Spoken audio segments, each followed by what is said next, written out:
மூணாவது பாயிண்ட், முக்கியமா மதுரையை சுற்றி இருக்கிற அம்மன் கோவில்ல மிக மிக முக்கியமான கோவிலான மடப்புறம் காளியம்மன் கோவில்ல பயங்கர கூட்டம் இருக்கும்.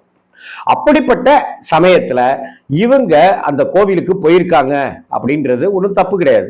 ரெண்டாவது விஷயம், அப்படி போயிருக்கும் போது யாருக்கிட்டையாவது நம்ம ஒரு 3 ஸ்டார் ஹோட்டல்லையோ லீ ராயல் மெரிட்டியன் மாதிரி ஒரு ஹோட்டலுக்கோ நம்ம போயிருந்தாக்க அங்க வேலட் மெம்பர்ஸ் இருப்பாங்க, அவங்கள்ட்ட போய் கொடுத்தாக்க காரை பார்க்கிங் சாவியை கொடுத்தா காரை பார்க்கிங் பண்ணி சாவி அங்க வச்சிருப்பாங்க.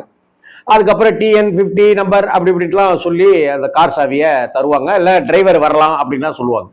ஆனா நானும் ஆன்மீகம் சம்பந்தப்பட்ட கட்டுரைகள் நிறைய எழுதியிருக்கேன். கிட்டத்தட்ட 1800 கோவில்களுக்கு மேல போய் அந்த கோவில்களை பத்தி நான் எழுதியிருக்கேன். இன்ஃபேக்ட் மடப்புறம் கோவிலுக்கு போய் கூட நான் எழுதியிருக்கேன். ஆனா எனக்கு தெரிந்து எந்த ஒரு கோவில்லையும் அப்படியாக ஒரு செக்யூரிட்டி நின்றுகிட்டு கார் பார்க்கிங் பண்ணணுமா கொடுங்க